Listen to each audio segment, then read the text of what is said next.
My name is Liz, but they called me Handstand on the Appalachian Trail. With absolutely zero backpacking experience, I traveled down to Georgia to begin my 2,190-mile hike up to Maine. I spent 161 days walking, hiking, and climbing through snow, rain, more rain, and occasionally some sunshine. While on the trail, I turned 30 years old, had a bout with Lyme disease, and even got married. It was the experience of a lifetime. Now that I've survived my thru hike, I'm super excited to share everything that I've learned with you. So a lot of you were asking while I was on the trail how it was having dreadlocks on the trail. Was it easier than having normal hair? Was it actually a pain in the ass to take care of? Would I recommend it for other people? So today I thought I'd give you the lowdown on how it was having dreadlocks on the Appalachian Trail. Let's go through some pros and cons. We'll start with pros. First of all, I think on a daily basis they are way easier to care for than normal or brushable hair. If you get on the trail with longer hair, you're going to have to try to brush it, comb it, detangle it, whatever, on a daily basis, which is kind of a pain in the ass when you're out in the woods trying to do your thing and you're not like showering and using conditioner and have all of your supplies that you would have at home to take care of your hair. When you're hiking all day, it tends to get tangled. A lot of the girls are usually trying to put it up in some way or braid it in some way so that it prevents it from tangling, which basically is telling you that your hair actually wants to naturally turn into dreadlocks while you're through hiking. So by having dreadlocks already, I was sort of ahead of the game, I guess. I woke up every day, didn't have to do anything to my hair. It always looks the same. I don't have to worry about it tangling or brushing it or anything like that. Another thing that's great about having dreadlocks on the trail is that you can actually wash your hair a lot less often than you would normally need to for brushable hair. For those of you who don't know, yes, you wash your hair when you have dreadlocks still. There's some slight differences. I use like kind of specific shampoos, no conditioner. It takes a lot longer to rinse and a lot longer to dry, but I do wash it. In real life, I wash it on a weekly basis usually. While I was on the Appalachian Trail, I really only washed it like once a month. I know that kind of sounds disgusting, but when you're not showering for like 5 or 6 days at a time, really my hair was like not the worst part of the situation. Even without washing it for almost an entire month, it never really got oily or itchy. It kind of felt fine. One of the reasons I really didn't wash it that often on the trail was more just I didn't have access to the shampoos that I would normally use, and I need a lot of shampoo to wash my hair, so carrying it wasn't really an option. And then a lot of the hostels and stuff that I stayed at, I didn't always have access to a blow dryer, so my hair would have stayed wet for way too long if I didn't have the opportunity to blow dry it. So to me personally, I feel it is definitely a pro having dreadlocks, not having to wash it nearly as often as you would with brushable hair.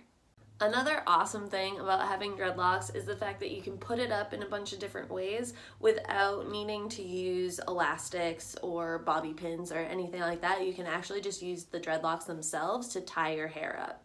So some quick and easy things that I would usually do myself while on the trail is if I was wearing my hair down but just sort of wanted to get it off my face, I could take the dreadlocks right in the front and just sort of tie it behind my head like that, so my hair was still down but it was off of my face.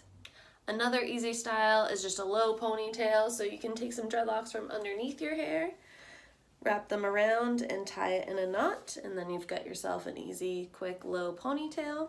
In order to do a higher ponytail to really get it off of your neck and everything, you would want to take the same dreads underneath.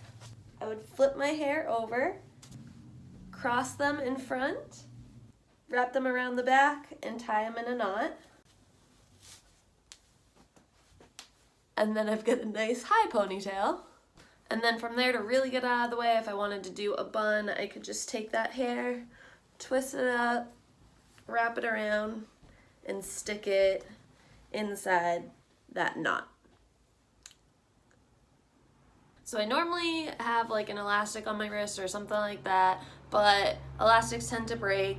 You're off in the woods for days at a time. It was really convenient being able to just throw my hair up and tie it up with itself. Along the same lines with putting it up, a lot of people asked if it was way too hot having this much hair. I do have a lot of hair, but I don't think that it's any hotter because it's in dreadlocks as opposed to just having like long non-dreadlocked hair. In fact, I think it might actually be cooler because if you think about regular brushable hair, there's like millions of individual strands, so air doesn't get through very well. Whereas with dreadlocks, and they're all in these little groupings like that are separate, my theory is that airflow can sort of like get in between the dreads and reach my scalp a little bit easier. So I think with my hair down, it's probably cooler having dreadlocks than having regular hair. But typically when it's hot, I just stick it in a bun on top of my head, and then I don't feel it's any hotter, again, having dreadlocks as opposed to regular hair. Now for the downsides to having dreadlocks on the trail. First and foremost, when they get wet. Like I mentioned earlier, dreadlocks, when they get wet, take a lot longer to dry. If you think about how the hair is grouped together like that, they get very compact. So when they get wet in the middle of the dread, it takes a lot longer to dry out. Now this is a con for a few different reasons. First of all, early on in the trail when it was cold out, especially at night, if my hair was to get wet, then it's a safety issue. It wouldn't dry in time before I went to bed, and if I went to bed with wet hair and those cold of temperatures, it would be really dangerous. You'd just be asking to get hypothermia. So I had to be really conscious of keeping my hair dry at all times in the early and end parts of the hike.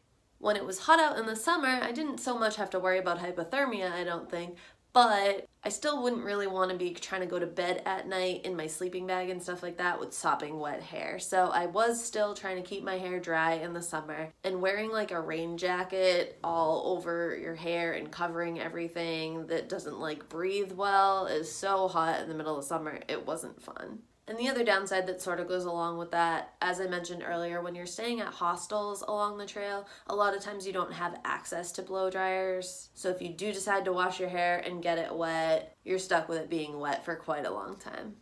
Okay, now this isn't exactly a con of having dreadlocks, but I did want to answer the question about whether or not I would recommend other people get dreadlocks before they go on a thru hike. Now, although having them does make a lot of things easier, I think, and that makes me want to recommend it, it also depends on what stage you're at in having dreadlocks. Dreadlocks are not something that you would want to do in like a quick temporary way just to go on the trail without making like a full commitment. Here's why. Dreadlocks can be initially like installed in one day. That's what I do for work.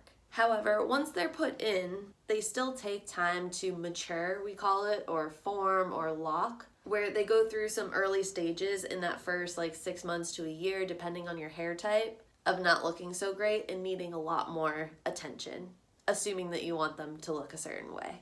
You might need to maintain them yourself in some way, whether you're palm rolling or coming in to see someone like me who does crochet hooking services. Like I said, they require a fair amount of attention in that first year.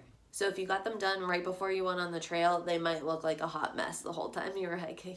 Also thinking about doing it just for the trail, can you remove them? Yes, usually. It depends on your hair type and how long you've had them and how big they are and things like that, but it usually is possible to brush them out.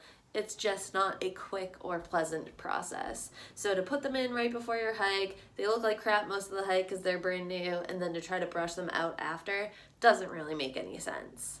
Dreadlocks are definitely something that you would want to do if you were planning to make a long-term commitment.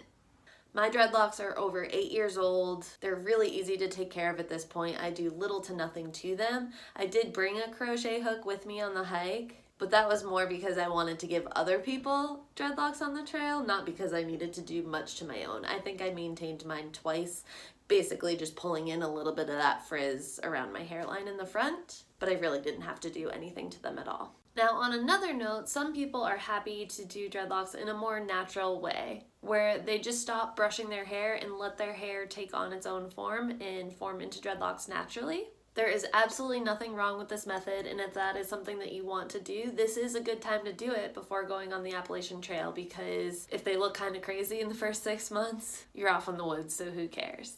When you let your hair naturally form into dreadlocks, it's hard to say exactly what they're gonna look like. Just to throw a disclaimer out there, it depends on your hair texture and how often you're washing it and stuff like that, as far as how long it's gonna take to lock, if they're gonna start to shrink up a lot or get crazy like bumpy and loopy and things of that nature. But if that's a journey that you wanna go on, good for you. Now's the time to do it. Alright, I hope this video answered all your questions about having dreadlocks on the Appalachian Trail. Like I mentioned earlier, this is what I do for work, so I'm hoping to make more videos about dreadlocks. I'd love to do a dreadlocks FAQ, so if anybody has any questions regarding dreadlocks, leave them in the comments below. If you guys like this video, give it a thumbs up. If you'd like to see more, hit the subscribe button, and I will see you guys on the next video.